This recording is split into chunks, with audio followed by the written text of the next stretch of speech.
અત્યારે વિસાવદરની ચૂંટણી છે, ત્રણેય ઉમેદવારો અત્યારે દાવા કરી રહ્યા છે કે જો જીતશે તો કામ કરશે. તમારા ગામમાં એવી કઈ સવલતો છે, કઈ એવી સુવિધાઓ છે કે જે ઘટે છે? અમારા ગામમાં તો સવલતો ઘણી છે, પણ હવે એ લોકો છૂટાઈને આવીને કરે તો થાય.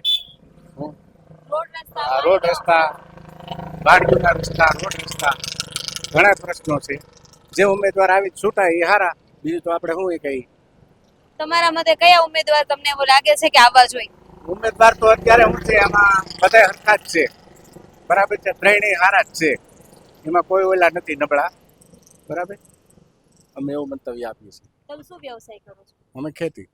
ખેતીના કેવા પ્રશ્નો છે? ખાતર મળી રહે છે ટાઈમે? હા, ખાતર અમારે વિસાવદરમાં મળી જાય છે. પાણીની કેવી વ્યવસ્થા? પાણીની પૂરી વ્યવસ્થા. સોની યોજનાનું પાણી બધું મળી રહે? હા, પાણી મળી રહે છે.